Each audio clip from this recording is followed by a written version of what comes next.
Hello everyone, welcome to our channel कारवॉक stock market और मैं हूं आपकी दोस्त नीलम शर्मा। अगर आप इस चैनल पर पहली बार आए हैं तो इस चैनल को सब्सक्राइब कर लीजिए, बेल आइकन पे क्लिक कीजिए सो दैट वीडियो की सारी नोटिफिकेशन आपको टाइम पे मिलते रहे। तो आज की इस वीडियो में हम लोग देखने वाले हैं बजाज फिनसर्व लिमिटेड के बारे में। ये कंपनी के नंबर्स तो काफ़ी अच्छे आए थे, लेकिन फिर भी इसके अंदर काफ़ी सारा प्रॉफिट बुकिंग हुआ था और अभी कंपनी का अगर टेक्निकल चार्ट देखेंगे तो काफ़ी ज़्यादा करेक्शन आ चुका है इसके अंदर। तो इस वीडियो में हम लोग ये जानेंगे कि कंपनी ने कितना अच्छे से परफॉर्म किया है, कंपनी का फंडामेंटल एनालिसिस समझेंगे, टेक्निकल चार्ट देखेंगे, कंपनी का ओवरव्यू देखेंगे हम लोग, एंड फिर उससे हमें पता चलेगा कि इस कंपनी में एंट्री लेनी चाहिए नहीं लेनी चाहिए। ये डिसीजन सिर्फ और सिर्फ आपका होगा, लेकिन ये वीडियो से आपको ये हेल्प मिलेगा कि इसका फंडामेंटल कैसा है वो सारी चीज़ें पता चलेंगी, इसकी टेक्निकल कैसी है वो सारी चीज़ें पता चलेंगे।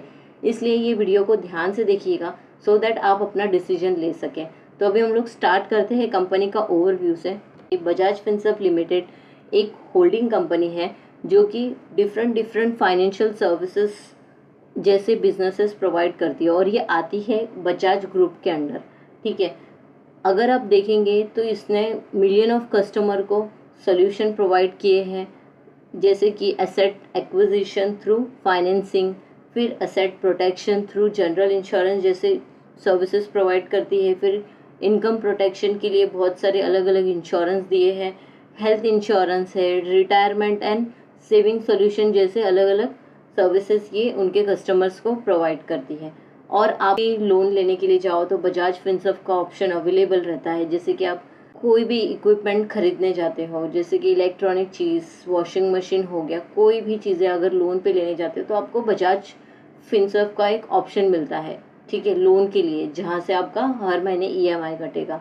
या फिर इंश्योरेंस भी देखोगे तो काफ़ी अच्छा इंश्योरेंस है इस कंपनी का। लाइफ इंश्योरेंस देखेंगे, जनरल इंश्योरेंस देखेंगे, ठीक है। तो अभी हम लोग कंपनी का ग्रुप स्ट्रक्चर देख लेंगे यहाँ पे कि ये बजाज ग्रुप के अंडर आती है, ठीक है, Bajaj holding and investment limited के अंदर। अब इसके अंदर तीन चीज़ें हैं, यहाँ पे देखोगे आप, बजाज ऑटो लिमिटेड जो कि ऑटो बिजनेस आर्म है, देन बजाज फिनसर्व लिमिटेड जिसके बारे में हम लोग डिस्कस करने वाले हैं इस वीडियो में, जो कि फाइनेंशियल सर्विसेज जैसे चीज़ें प्रोवाइड करती है, एंड थर्ड है महाराष्ट्र स्कूटर लिमिटेड जो कि आता है ऑटो स्पेयर पार्ट बनाता है ये कंपनी। अब यहाँ पे आप देखोगे तो बजाज फिनसर्व लिमिटेड के अंदर बहुत सारे अलग अलग डिविजन्स हैं।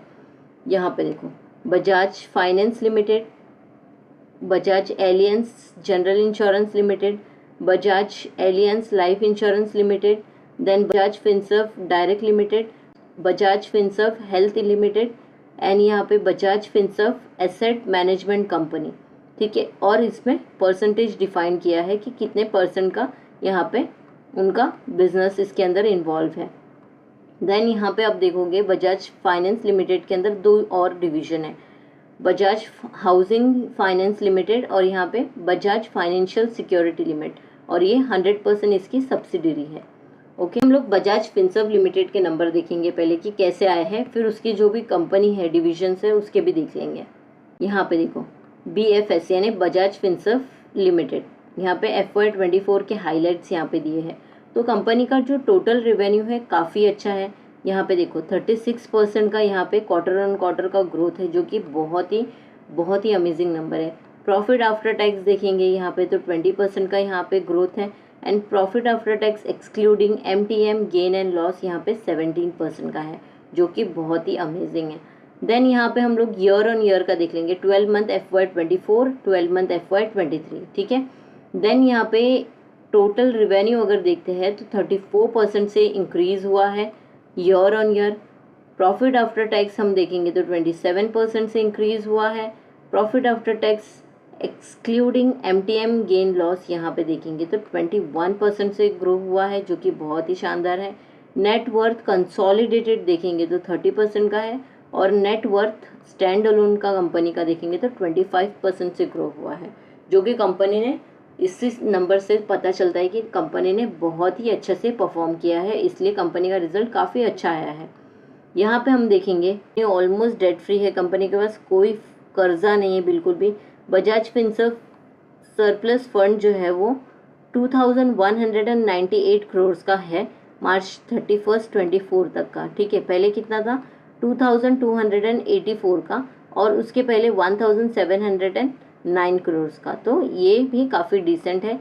फिर कंसोलिडेटेड बुक वैल्यू पर शेयर देखेंगे तो 377 का इंक्रीज हुआ है, एंड पहले था इसका 291 का, तो काफ़ी अच्छा बुक वैल्यू पर शेयर कंपनी का इंक्रीज हुआ है।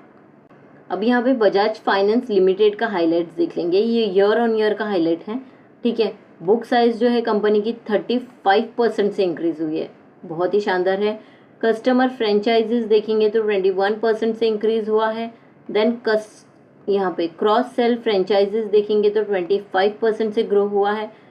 डिपॉजिट बुक जो है कंपनी की 35% से इंक्रीज हुई है। देन न्यू लोन बुक यहाँ पे देख लेंगे 22% से ग्रो हुआ है। न्यू कस्टमर एडिशन है जो 25% से ग्रो हुआ है, न्यू कस्टमर एडिशन, जो कि बहुत ही शानदार है।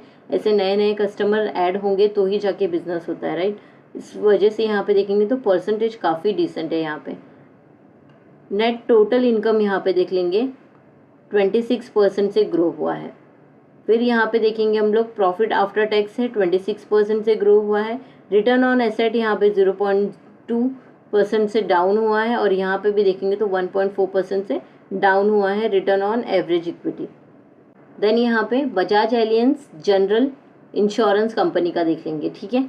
अब यहाँ पे देखो ग्रॉस रिटर्न प्रीमियम जो हमने देखा था 33% से इंक्रीज हुआ है। फिर ये ग्रॉस रिटर्न प्रीमियम है excluding corporation and government health, यहाँ पे 20% से इंक्रीज हुआ है।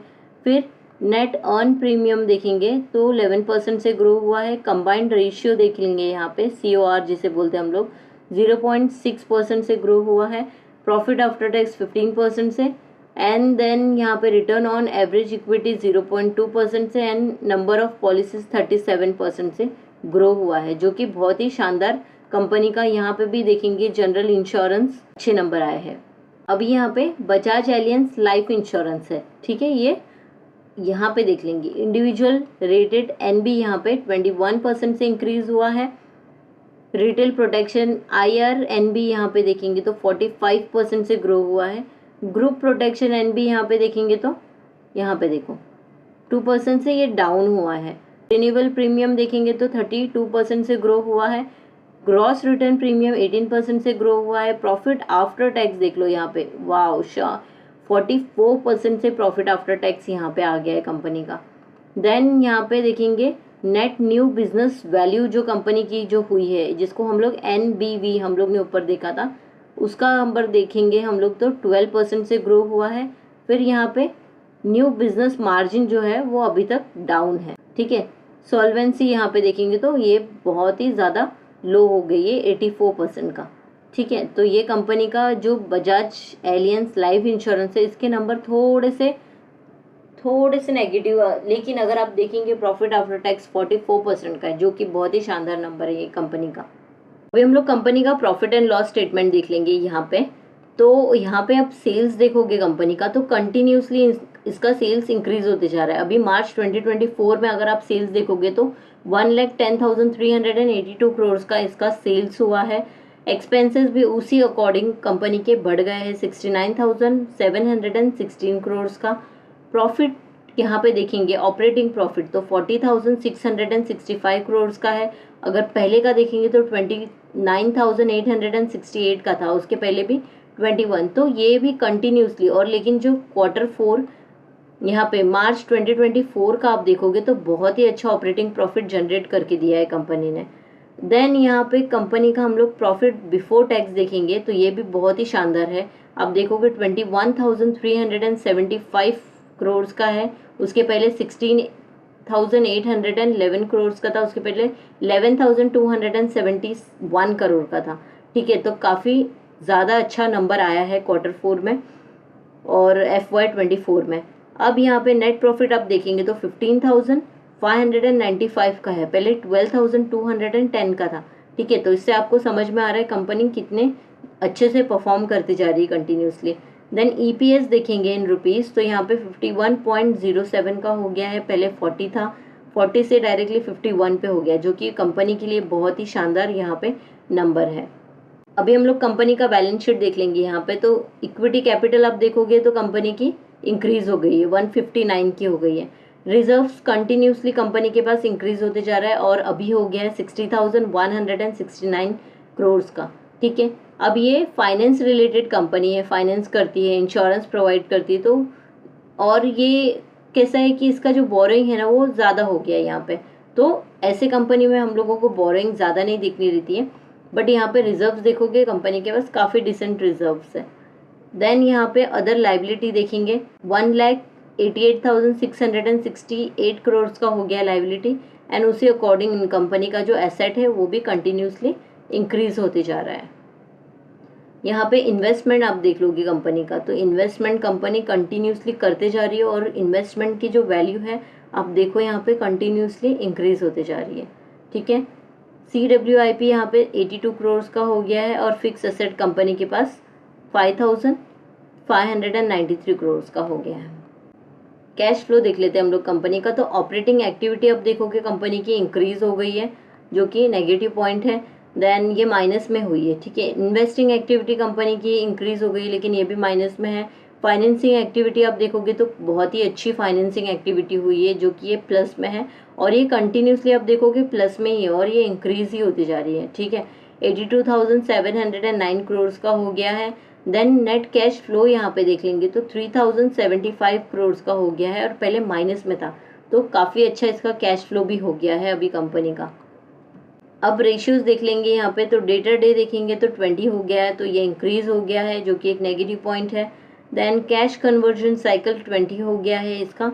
एंड वर्किंग कैपिटल डेज ये कम हो गया है, जो कि एक पॉजिटिव पॉइंट है। शेयर होल्डिंग पैटर्न हम लोग देख लेंगे कंपनी का। तो प्रोमोटर होल्डिंग हम देखेंगे तो 60.69 का ही है और कोई भी चेंजेस नहीं हुए हैं। ठीक है, FI का होल्डिंग देखेंगे तो इंक्रीज हो गई है, लेकिन आप देखोगे DI का होल्डिंग, तो DI ने थोड़ी सी होल्डिंग कम हो की है और FI ने वो ले लिया है।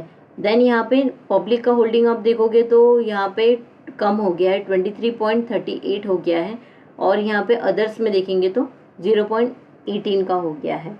ठीक है, तो शेयर होल्डिंग पैटर्न भी काफ़ी डिसेंट है यहाँ पे। कंपनी का मार्केट कैप देखेंगे हम लोग तो 2,50,125 करोड़ का, तो काफ़ी बड़ी कंपनी है ये और काफ़ी टाइम से ये कंपनी काम कर रही है, इसी सर्विस में है। ठीक है, यही इंडस्ट्री में ये काम कर रही है और कंपनी को बहुत ही ज़्यादा अच्छा एक्सपीरियंस है और बहुत ही अच्छे रिटर्न भी बना के दिया है इसने। अभी इसकी करंट प्राइस देखेंगे तो 1,568 रुपीज़ का है, लो बनाया था 1,419 का और हाई बनाया है 1,742 का। तो एक साल में कंपनी ने कुछ ज़्यादा अच्छे रिटर्न्स नहीं दिए, लेकिन हाँ डिसेंट है रिटर्न्स। क्विक रेशियो यहाँ पे देख लेंगे, यहाँ पे तो 0.25 का है, करंट रेशियो 0.25 का है, ROCE है 11.6 का, ROE है इसका 15.3 का। ठीक है, तो काफ़ी डिसेंट है, फेस वैल्यू 1 है, कोई भी प्लेज नहीं है यहाँ पे देखोगे तो 0.01। अब कंपनी काफ़ी अच्छा डिविडेंड भी प्रोवाइड करती है यहाँ पे आप देखोगे। एंड इंडस्ट्री पी देखेंगे तो 19.5 है, लेकिन स्टॉक का पी है 30.7, यानी कि अपने इंडस्ट्री पी से काफ़ी ज़्यादा हाई पे ये ट्रेड कर रही है। तो ये है कंपनी का टेक्निकल चार्ट। यहाँ पे आप देखोगे बजाज फिनसर्व का ये डेली चार्ट है। ठीक है, अब यहाँ पे आप देखोगे ना काफ़ी ज़्यादा अच्छा करेक्शन यहाँ पे आया है। कंपनी के Q4 के रिजल्ट्स भी काफ़ी अच्छे आए हैं, फिर भी इसके अंदर काफ़ी ये इतना करेक्शन आया। ये क्यों आया? ये जियो फाइनेंस की वजह से आया। अभी जियो फाइनेंस के कंपटीशन की वजह से बहुत सारे लोगों ने इसमें कैसे कि प्रॉफिट बुकिंग की और इसके बाद में ये कंटिन्यूसली ये गिरते जा रहा है यहाँ पे आप देखोगे। लेकिन जहाँ तक हमने अभी कंपनी का फंडामेंटल्स देखे हैं, कंपनी स्ट्रांग है, काफ़ी अच्छी है। हाँ, जियो फाइनेंस एक बहुत बड़ा कॉम्पिटिटर है क्योंकि उनके पास बहुत बड़ा मार्केट है, उस वजह से इस कंपनी को ज़रूर इम्पैक्ट हुआ है। ठीक है, लेकिन लॉन्ग टर्म के लिए आप देखोगे ना ये कंपनी काफ़ी डिसेंट है।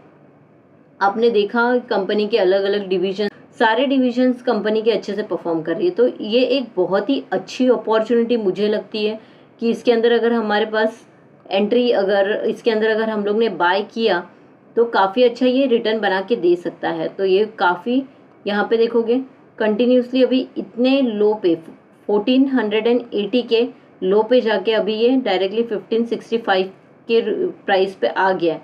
ठीक है, अब चांसेस इतने हैं कि ये यहाँ तक आए, पहले तो ये ट्राई करेगा यहाँ तक आने के लिए, उसके बाद में यहाँ पे जाएगा।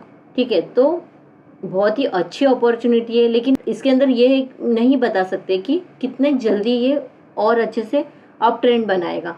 ठीक है, बट कंपनी में कोई प्रॉब्लम है बिल्कुल नहीं है। ठीक है, लॉन्ग टर्म के लिए ये शेयर बहुत अच्छा है। अगर इसके अंदर अच्छे से हर एक डीप पे अगर बाय करते रहेंगे तो डेफिनेटली ये आपको लॉन्ग रन में बहुत ही अच्छे से रिटर्न बना के देगा और काफ़ी अच्छा प्रॉफिट आप बुक कर सकते हो। ठीक है, अभी हम लोग वीकली देख लेंगे। यहाँ पे आप देखो, ये वीकली चार्ट है, कंटिन्यूसली यहाँ पे जाता है एंड देन यहाँ से इसका ये स्ट्रॉन्ग सपोर्ट है। आप देखोगे ये एक सपोर्ट है, मैंने लगा के रखा है, यहाँ पे एक सपोर्ट है। ठीक है, यहाँ पे बहुत बड़ी वीक बनाया था इसने, यहाँ पे एक सपोर्ट है, यहाँ पे एक सपोर्ट है, देन यहाँ पे एक सपोर्ट है, ये है 1233 के लेवल पे। यहाँ पे एक कंपनी का सपोर्ट बन सकता है एंड वो भी ब्रेक हुआ तो यहाँ पे आ सकता है, बट उससे ज़्यादा गिरना बहुत ही, कंपनी को कुछ तो भी अगर कंपनी में गड़बड़ है तो ही जाके इतना करेक्शन आ सकता है, या फिर ओवरऑल मार्केट अगर कुछ भी प्रॉब्लम होता है, कोई जैसे अगर पूरा मार्केट अगर करेक्ट करता है तो हो सकता है, लेकिन इतना डाउन नहीं आएगा, ये 1100 के लेवल पे नहीं आएगा। ठीक है, तो यहाँ पे देखो कंसोलिडेट कर रहा है, अगर आप देखोगे ना ये कंसोलिडेशन फेज पे है। ठीक है, अब यहाँ से कंपनी ने रिजल्ट्स तो काफ़ी अच्छे दिए हैं, तो ज़्यादातर चांसेस है कि ये अप ट्रेंड बनाएगा और उसका बहुत थोड़ा चांस है कि ये डाउन ट्रेंड बनाएगा। ठीक है, लेकिन अगेन ये कोई रिकमेंडेशन नहीं है और कोई भी ऐसा ये नहीं है कि ये ऊपर ही जाएगा या फिर ये डाउन ट्रेंड नहीं बनाएगा, ऐसा कोई कुछ नहीं है। ये वीडियो सिर्फ और सिर्फ एजुकेशनल पर्पज़ के लिए, मैं टेक्निकल चार्ट आपको इसके लिए बता रही हूँ सो दैट आपको टेक्निकली भी पता रहना चाहिए कि इसका जो प्राइसिंग है कैसे चल रहा है। ठीक है, तो आप इसको सिर्फ एजुकेशनल पर्पज़ से लीजिएगा, आप खुद समझ सकते हो, यहाँ पे देख सकते हो यहाँ पे कि ये कंसोलिडेट कर रहा है, क्लियरली कंसोलिडेट कर रहा है एंड इसके बाद में वो कंपनी अच्छी है तो ऑब्वियसली ये ऊपर ही जाएगा। ठीक है, तो ये कंपनी का टेक्निकल चार्ट था। ये स्टॉक के बारे में क्या सोचते हो मुझे प्लीज़ कमेंट करके बताइए। अगर आपको किसी और कंपनी के बारे में एनालिसिस चाहिए तो आप मुझे वो भी बता सकते हो, सो दैट मैं भी उस कंपनी का एनालिसिस करके एक वीडियो आपके लिए बना सकती हूँ। ठीक है, अगर आपको ये वीडियो थोड़ा भी इन्फॉर्मेटिव लगा है तो प्लीज़ ये वीडियो को लाइक कीजिए, चैनल पर पहली बार आए तो चैनल को सब्सक्राइब कर लीजिए, बेल आइकन पर क्लिक कर लीजिए सो दैट वीडियो की सारी नोटिफिकेशन आपको टाइम टू टाइम मिलते रहे। Thank you for watching this video, मिलते हैं अगले वीडियो में।